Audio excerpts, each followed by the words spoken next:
Aunt Molly and Friends is closed captioned for the hearing impaired. Come on over to my big backyard and bring your best friends too. Gather round, we'll share some fun today. Now here's what we can do. There are songs to sing and trips to take and books to read and cookies to bake, games to play, we're on our way. The fun never ends with Aunt Molly and Friends. The fun never ends with Aunt Molly and Friends. The fun never ends with Aunt Molly and Friends. The fun never ends with Aunt Molly and Friends. Hi, boys and girls. Hi, boys and girls. We're so glad that you joined us today. We've got a great show lined up, not only because we're going to meet Rusty once we wake him up, but there's some special animals coming too. Do you hear that? That's my dog, Rusty. And he is quite a sleeper and he loves to snore. But we have to have him awake in order to go on with the show. So on the count of 3, I need you all to shout, Rusty, wake up, okay? 1, 2, 3. Rusty, wake up! Oh, brother, what do you think of that? All I hear is snoring all day long. Let's try it again, children. On the count of 3. 1, 2, 3. Rusty, wake up! We did it! Yay! Hi, Rusty. Oh, hi, Aunt Molly. I'm sorry. I was having a dream. Again? Oh, yeah. I was eating this bone, and it was big, but as I ate it, instead of getting smaller, it got bigger instead. Oh, my goodness. So you could even share it with friends. Oh, yeah. Oh, God, that's cool. Well, we have a great show lined up today, and there is a special little girl in our audience who has a birthday today. Who might that be? Zira, yes. Hi, how old are you today? 6. Oh, 6 wow. years old, Rusty. Wow, happy birthday. Yes. How old are you, Rusty? Oh, I'm about 4. Okay, today, Joy is coming with one of her animals. Let's see who's at the door, Rusty. Who's there? It's Joy. Oh, Joy, come in. Hi, Aunt Molly. Hi, boys and girls. Hi, Joy. Hi, Rusty. How are you today? I'm good. How are you? I'm good, Rusty. Well, you brought a small package today. I did. What you guys think's in here today? You have a guess? Bunnies? 2 There's more a little guesses. bit of noise coming from it. Can you hear it? Yeah. What are they saying, Rusty? They're like peep, peep, peep, like that. Beep, beep. Chicks. Oh, my goodness. No way. Baby chicks? Oh, I know. These baby chicks were hatched last week. Now, what does it mean to be hatched? That means Mama was sitting on them and their eggs cracked open and now they're baby chicks. How long did she have to stay sitting on the eggs? 21 days Mama has to sit on the eggs before they can be born. So that's 3 weeks. Can you imagine just sitting in one spot for 3 weeks trying to keep an egg warm? And they do too. She gets up and she gets water and she goes back and sits on the nest again. Huh. So Well, how many eggs did she have? She had 7 eggs. Okay, so she had 7 She chicks. hatched 7 chicks, 7 baby chicks, yep. So these baby chickens are actually called, there's 3 different sizes of chickens in the world. There's bantams, standard sized chickens, and there's giants. And these are bannies. So when she's full grown, she's only gonna be about this big. Just right to have Only in your house. about 3 pounds is all she'll be. Oh. And they're just starting to get the color of their feathers. See that? So they weren't born with feathers. They weren't born with feathers. Nope, they grew their feathers in the last week. And the funny part is, these guys are actually going to be cochins. When you guys come up here to look at them, when you can pet them later, they have feathers on their feet. And so it's funny when they get bigger. I always think when you look behind, they look like they have pants on. And what color will she be when she matures? She will actually be white when she matures because you really? see the white coming out of her feathers. Okay. That's the fun thing about baby chickens. They're not always the color that they are when they're babies when they become adults. So let's see what else we have in here. This one will actually be black because the skin color underneath is black. So this will be a black one and this one will be a white one. How many of you eat eggs for breakfast? Or you can eat them any time of day. What color eggs do you get? White eggs? Brown eggs. That's what color eggs that these chickens lay. They're gonna lay brown eggs. And I have chickens at my farm that lay blue eggs. Have you ever seen blue eggs? No. They're called the Easter egger chickens. That way we don't have to color them for Easter. They're already blue. I wish they would lay eggs that were already designed and had rainbow colors. I know, that would be cool, huh, Rusty? Yeah. Will they just keep clucking and making noise like they do now when they grow up? They will. So That's can the just children how they pet them? You betcha. Okay. Would you like the children to come up? Or They can come up here and Okay. we'll set them up here. Okay. And you guys pet them really gentle, okay? There we go. Do they feel soft? Yeah. Oh, listen to how they talk. They like that. Yeah. They're happy. Aren't they soft? I love how they waddle with their tiny little feet. Can they fly? Not yet, they're too little. But they can't fly like birds can fly way up in the air. Joy, we are so glad you brought your baby chicks. Thanks, Aunt Molly, for having Oh, us. you're welcome. The children just enjoy it. And we'll be right back. The fun never ends with Aunt Molly and friends. The fun never ends with Aunt Molly and friends.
The fun never ends with Aunt Molly and friends.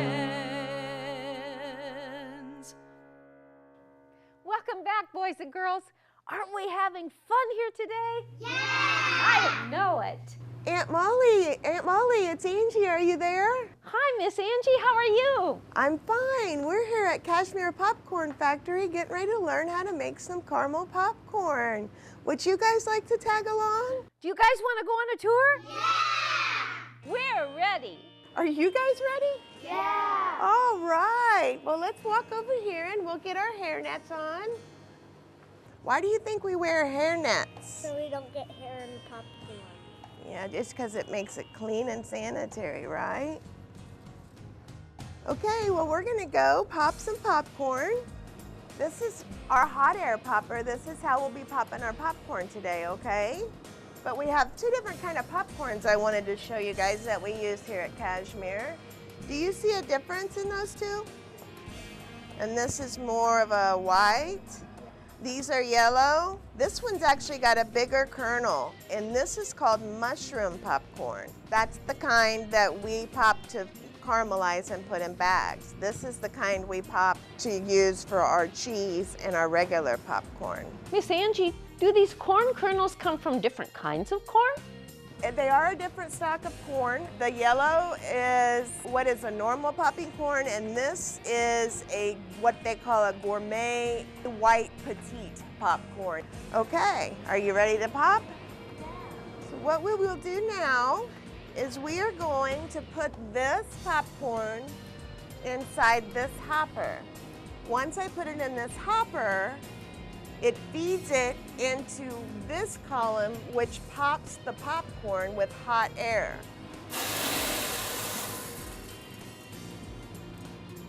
And I turn the feeder on. You hear it? You see how it's coming out? That is called a mushroom popcorn. Miss Angie, so there's two different kinds of popcorn that make different shapes? Yes, there's what they're called butterfly, which is the typical popcorn that you see, and then there's mushroom. Okay, so do you guys remember me showing you the difference in the popcorn kernels? The yellow one turns into, it pops up in a round shape, okay?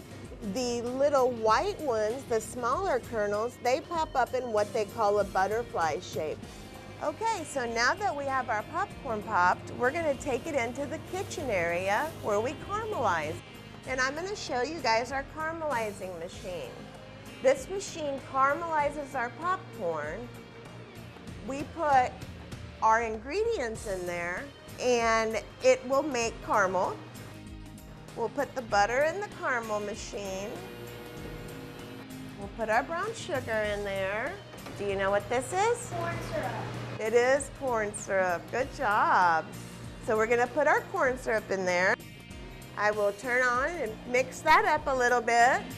We've got our heat on in our kettle, and we have to get up to over 300. So once you hear the buzzer go off, that means that we need to add our popcorn. Okay, the buzzer's going off. We got 2 more things to add, and right now it looks like a foam. Now we're gonna add our popcorn. We have to turn the paddles on to turn the popcorn around.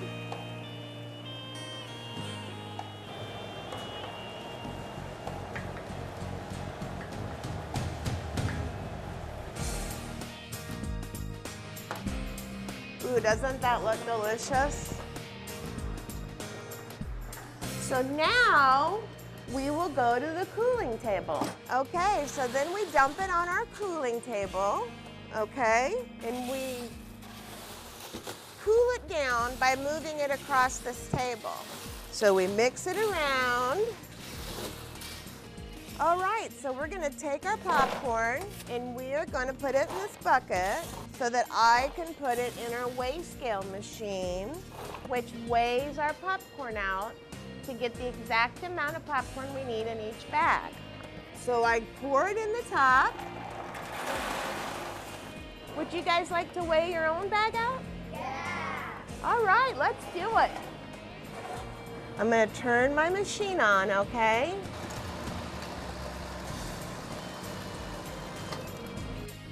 Push the pedal. Yes, good job. You guys did such a good job filling the bags. This is how we seal our bags. So what we do is we slip it into our sealer and then it gives it a pretty seal. So are you guys ready to taste it? Yeah. Okay. Let's see what you think of freshly made caramel corn. Is it good? All right. I'm glad you enjoy it. Miss Angie, the boys and girls and I would like to know how many flavors of popcorn do you make? We always have at least 16 flavors going at one time. We have some seasonal flavors that we move in and out, but we do have 16 flavors that we keep constant. Okay, so we now have made our popcorn, we've weighed our popcorn, we've sealed our popcorn, so now it gets to go on our popcorn shelf. And here's our caramel crunch, so we'll put it with the caramel crunch. And I just want you guys to know that I appreciate you helping me so much today that I would like for you to pick your favorite kind of popcorn for you to take home to share with your family.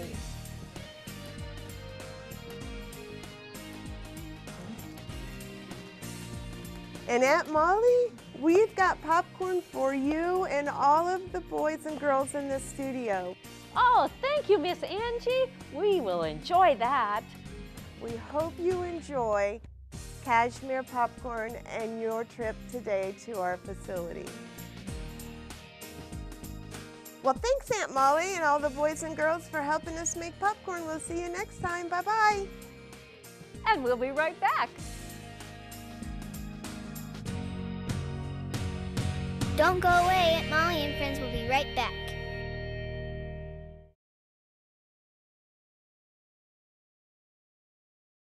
The fun never ends with Aunt Molly and friends. And now it's time for a story from Aunt Molly's bookshelf. This one's called My Mouth is a Volcano by Julia Cook. My name is Lewis. People say I erupt a lot. I don't think I do. I have a lot to say, and all my words are very important to me. When other people talk, words just pop into my head, and then they slide down onto my tongue. My tummy starts to rumble, then it starts to grumble. My words begin to wiggle, and then they do the jiggle. My tongue pushes all of my important words up against my teeth, and then I erupt. Words just explode out of my mouth. My mouth is a volcano. In class, my teacher says when we want to say something, we are supposed to look at her, raise our hand, and wait until she calls on us. I tried that. After I waited patiently, which seemed like 62 years, my important words slid down from my head onto my tongue. My teacher was less than pleased. She erupted me right back. I know what you're saying is very important to you, Louis, but since it's not an emergency, you have to wait until I call on you. It was my volcano's fault. During dinner, my mom and dad were talking about paying bills. Then I thought about my friend Bill. Bill can blow a bubble inside of a bubble when you choose 2 pieces of bubble gum. Now that is really important. My important words about Bill slid down from my head and onto my tongue. Hey Mom, Bill can blow a bubble in a bubble with his gum. Louis, you interrupted again. If somebody else is talking and you don't have an emergency, you have to wait for your turn. But Mom, my words, they slide down from my head onto my tongue. Then my tummy starts to rumble. Louis, you did it again. I got sent to my room. She said I was rude. It was my volcano's fault. The next day at school, it was my very important day. I had been waiting for about 126 weeks to be the student star of my class. This was my special moment. I got to share a poster with my class that had pictures of all my favorite things. I stood up in front of my class and began to tell them about the time I went fishing. Halfway through my story, Richard started to tell everyone about when he went deep sea fishing in Mexico. His story must have been better than mine because everyone started to look at him. He was stealing my important words. Richard, you just interrupted Louis. Please wait until he's finished talking. Then he might call on you. I can't believe how rude that was, Richard. He interrupted me. That really made me angry. After talking about my fishing trip, I started to explain the x-ray of my broken arm. Just as I was getting to the good part, Courtney started to tell the class about when she broke her leg. Courtney, you just interrupted Louis. Please wait until he's done talking and he might call on you. I can't believe how rude that was of Courtney. She started talking right during my 15 minutes of fame. She ruined my important words. She almost stole my moment. When I got home, I told my mom about rude Richard and rude Courtney. Now you know how we feel when you interrupt us. I never thought about that. I just get so excited, and my words, they just pop into my head. Then they slide down onto my tongue. My tummy starts to rumble, then it starts to grumble. My words begin to wiggle, and then they do the jiggle. Then my tongue pushes all of my important words up against my teeth, and I erupt. Words just explode out of my mouth. My mouth is a volcano. Maybe Richard and Courtney have volcanoes in their mouths too. I never thought about that. Well, son, the next time your important words are pushed into your teeth by your tongue, bite down hard and don't let them out. Then take a deep breath and push your words out through your nose. Then when it's your turn to talk, take a deep breath and breathe them back into your mouth. Will that work? Only if you make it work. That night at the dinner table, my sister Sylvia was in the middle of one of her long girl stories when my important words began to slide down from my head and my volcano started to do its thing. Just as my tongue started to push my words out through my teeth, I bit down really hard. Then I breathed my words out through my nose. As soon as my sister finished talking, I took a deep breath and back in went the words. I was amazed that they just hung around outside my mouth and didn't float away. Then I told my story and nobody got mad at me for erupting. After that, I never erupted again. Well, except for the time Bill's bubblegum got stuck in my hair. But that was a real emergency. Don't go away. Aunt Molly and friends will be right back.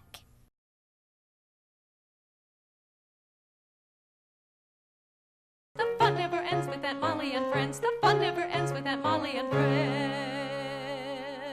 Welcome back, boys and girls. Today we're going to talk about a special topic, and the topic is adoption. Does anyone know what that word means? Carissa. Adoption means when, like, your birth parent can't take care of you.